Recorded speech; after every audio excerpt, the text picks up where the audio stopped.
Si vous êtes nouveau sur la chaîne, n'oubliez pas de vous abonner et d'activer la cloche de notification. On commence. C'est connu depuis des années, Jon Jones n'a pratiquement personne à craindre au sein du monde du MMA. Trop fort, trop technique, le combattant américain a fait trembler chacun de ses adversaires en plus de 15 ans à l'UFC. Mais même lui reconnaît que l'un de ses pairs au sein de la fédération a ce qu'il faut pour lui démolir le portrait. 13, voilà le nombre de fois que Jon Jones a défendu son titre à l'UFC, à chaque fois chez les poids mi-lourds. C'est bien simple, personne au sein de la ligue de Dana White n'a fait mieux dans l'histoire. Le frangin du champion NFL Chandler Jones n'a jamais reculé devant un défi une fois assis sur le trône de sa division, n'hésitant guère à affronter des clients comme Daniel Cormier ou encore Alexander Gustafsson. À chaque fois, c'est bien lui qui en est ressorti vainqueur, sa seule défaite en carrière ayant lui suite à une disqualification. Désormais chez les poids lourds, il a récupéré la ceinture dès son comeback après 3 ans d'absence, face à Cyril Gane. S'il est actuellement blessé, on attend avec impatience son retour dans quelques mois, son prochain adversaire étant Stipe Miocic ou Tom Aspinall qui est champion intérimaire. Jon Jones reconnaît l'énorme puissance de Francis Ngannou. De bien belles affiches certes, mais tout le monde aurait espéré le voir se battre un jour contre Francis Ngannou.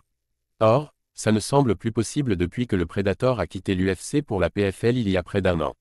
Les deux hommes n'arrêtent pas de se provoquer via médias interposés, mais Bones sait que l'ex-champion des poids lourds lui donnerait du fil à retordre. Il l'avait d'ailleurs avoué en interview, il y a quelque temps.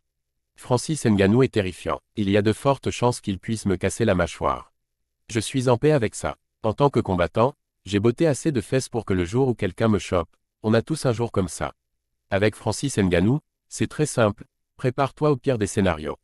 Le pire scénario qui soit, c'est qu'il te mette KO. Une fois que tu es à l'aise avec cette idée, ça devient facile. Il y a plein de choses qui peuvent découler de ça. Si je ne suis pas mis KO, je crois sincèrement que je gagne ce combat. Tout ce que j'ai à faire, c'est de survivre au premier round et après ça, le combat est gagné. Gigi a beau clamer qu'il se voit l'emporter contre Ngannou, même lui ne peut que reconnaître son arme principale, sa force de frappe. Car oui, si le Camerounais n'est pas le combattant le plus technique qui soit, il compense largement avec une puissance hallucinante qui lui permet d'éteindre les lumières à n'importe quel adversaire. Même Tyson Fury, champion du monde des poids lourds en boxe anglaise, était sonné après avoir encaissé un gros coup lors de leur combat à Riyad, en octobre dernier. Jones a donc de très bonnes raisons de se méfier. Francis Ngannou contre Jon Jones, voilà bien qui pourrait être l'un des plus grands affrontements de MMA de toute l'histoire.